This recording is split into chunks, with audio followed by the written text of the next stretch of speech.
Dear Ate Chiki, magandang gabi po at sa lahat ng mga listener ng inyong programa. Hello po! My name is Kyla, 32 years old from Albay. Sumulat po ako, Ate Chiki, para po sana humingi ng payo sa inyo. May boyfriend po ako at kaka first year anniversary lang po namin noong May. Sa trabaho po kami unang nagkakilala. Bago lang ako noon at isa siya sa mga umalalay sa akin at isa sa mga pinakauna kong naging malapit na kaibigan. Kaya nung nagpaalam siyang manligaw sa akin, hindi ko na po siya pinahirapan. Sinabi ko na agad na sige! At ipinakilala ko na rin siya agad sa pamilya ko. Hindi po nagtagal, naging kami na rin naman. At kahit mabilis na naging kami, mula naman po ng unang araw nang sinagot ko siya, wala naman akong naging sakit ng ulo sa kanya. At kahit siya, hindi niya pa rin naman po ako naging sakit ng ulo. Actually, maayos po ang samahan namin. Siguro kasi may foundation ng friendship sa kapareho kasi kaming ayaw ng mga drama. Kung kayang pag-usapan, pinag-uusapan namin. Pag may aberya sa mga plano namin or lakad, lalo na kung due to uncontrolled events or factors, hindi namin yun pinag-aawayan. Actually, tinatawanan lang namin. Kahit minsan, nakakainis naman talaga pag may mga lakad kami na ang tagal naming plinano. Tapos, hindi pala matutuloy. Buti na lang talaga. Alalay kami sa isa't isa. Hindi namin gawing ipagbangga yung topak ng isa't isa. Kaso lang, Ate Chiki, last week, nakatanggap siya ng parang promotion sa work. Hindi ko masabing promotion talaga pero madedeploy kasi siya as a team leader ng mas malaking group of agents and trainees sa Manila. Ayaw niyang tanggapin, Ate Chiki, kasi raw magkakalayo kami. Sabi ko, hindi naman ganun kalala yung distansya. Pwede pa rin naman kaming magkita twice a month o gusto niya weekly siyang magpakapagod, bumiyahe Manila to Albay, then Albay to Manila. Pero ang ini-insist niya, okay naman daw siya sa work and routines niya rito sa amin. Bakit daw ako pa yung nagtutulak sa kanya palayo? Tinry ko naman pong i-explain na sayang kasi yung opportunity. 15 siyang TL ng team 15 silang TL ng team na nakadisperse sa 3 main sites at siya yung napili na mag-lead ng pinakamalaki at most top performing team sa Manila. Hindi naman kasi ako pwedeng sumama dahil bukod sa working din naman ako rito, may RTW shop din akong minamanage na sarili. Sabi ko, i-maximize na lang namin ang social media pero hindi po siya ganun ka-receptive talaga. Paano ko po kaya siya mako-convince, Ate Chiki? O hindi ko naman talaga siya kailangang i-convince?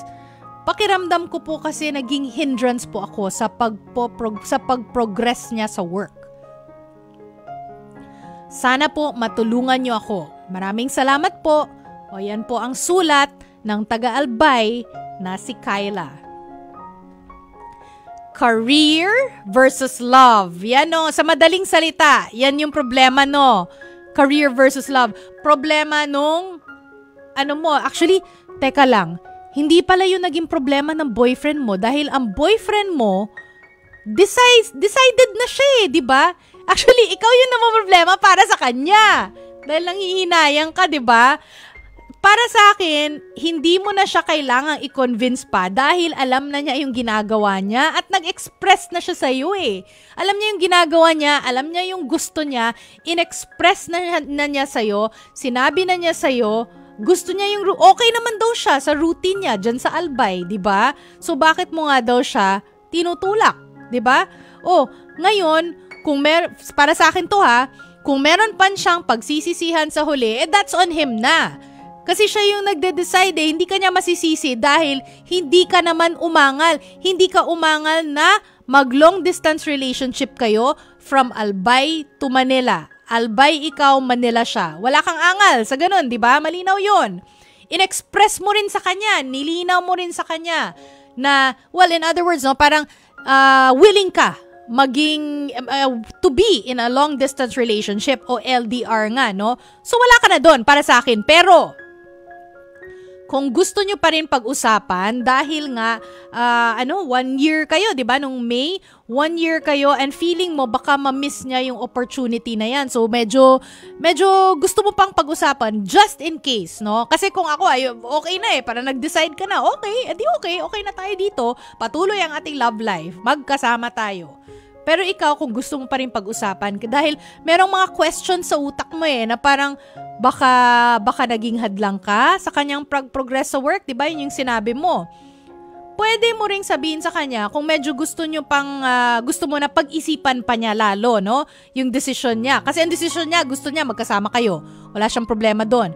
Pero ikaw yung may gustong pag-isipan muna niya ito at actually tinutulak mo nga siya na sige, so baka kayo, 'di ba?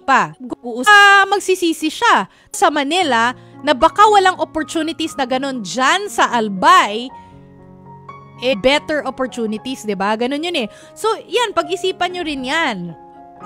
I-discuss mo rin sa kanya yung career growth niya. Tapos, pag-usapan nyo rin gaano ba katagal yung deployment na 'yan sa Manila. Kasi baka naman baka pag inopen mo yan sa kanya, sabihin niya sa'yo, o sige, susunod ka eventually baka may timeline siya.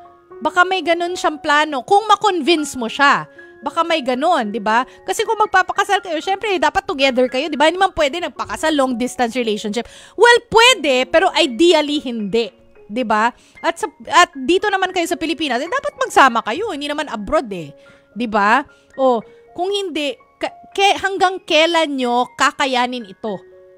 Kung hindi malinaw kung temporary ito o permanent itong deployment na to, di ba?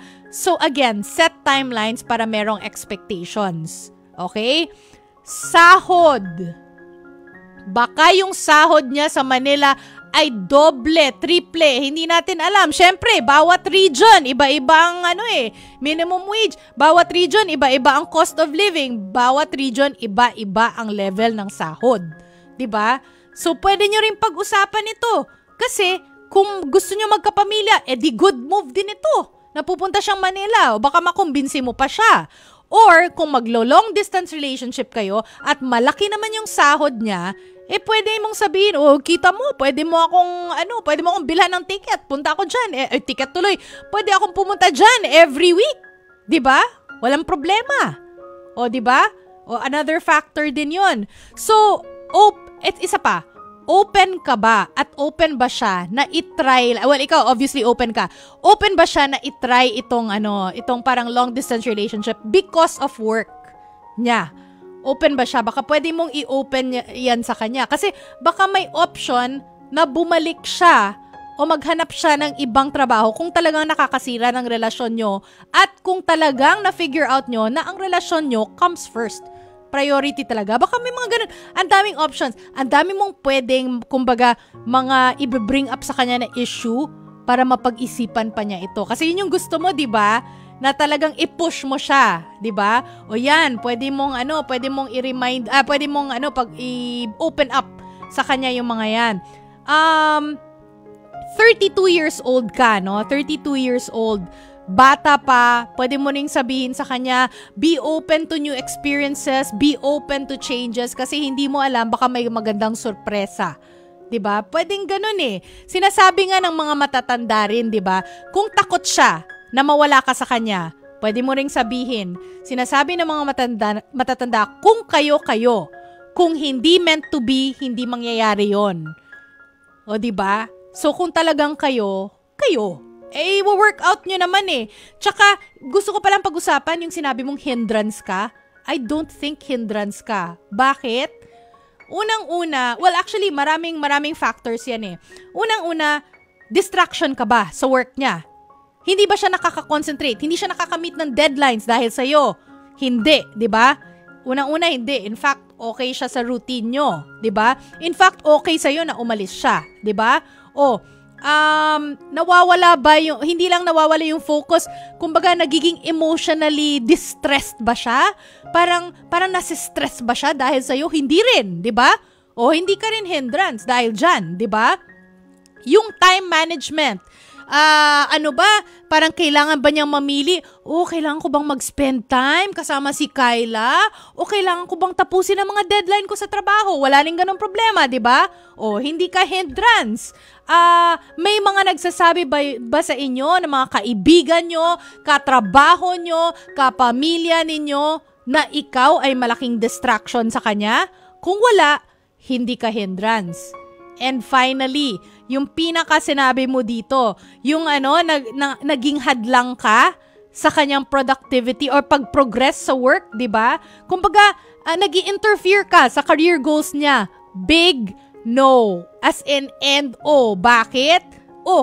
Hindi ka naman nag-discourage sa kanya na lumabas o pumunta sa Manila, di ba? In fact, in-encourage mo pa nga siya. So, hindi ka hindrance sa kanya. Hindi ka sagabal sa kanya. Hindi ka pabigat sa kanya. Actually, ikaw lang yung gumagawa ng problema. Naglalaro lang sa isip mo, yung lalaki, okay na siya, di ba? Okay na siya, magkasama kayo, kontento siya. Baka ikaw yung hindi kontento. Either ikaw yung hindi kontento sa career niya, or medyo hindi ka pa ganun ka-sure sa kanya na talagang sa kasalan na to. Otherwise, gusto mo magkasama kayo, 'di ba? So kailangan mo sigurong linawin yung mga points na 'yon doon kay boyfriend. Yan. So medyo maganda yung problema ni Kyla, no? Kasi yung boyfriend niya talagang gustong kasama siya eh. Si Kyla tong tama yung boyfriend mo eh. Ba't ba ikaw ay tinutulak mo siya, 'di ba? Maganda yung problema mo kasi yung iba diyan, alis na lang yan kasi parang wow, greener pastures, dami pang chicks doon, Manila, 'di ba? Pero ito, kumbaga parang open yung iba eh sa ibang experiences, ibang mga changes. Pero yung boyfriend mo, wala nang pakialam. Ikaw ang gusto niyang kasama, kontento siya. Di maganda yung problema mo. Ikaw siguro ang dapat mag-isip, 'di ba? Yan, so pag-usapan niyo yan. Mga kapatid, dyan po muna. Iwan ko yan para kay Kyla, para pag-isipan niya. At nagbigay naman din tayo ng mga points of discussion para sa kanya. 'Di ba? Okay.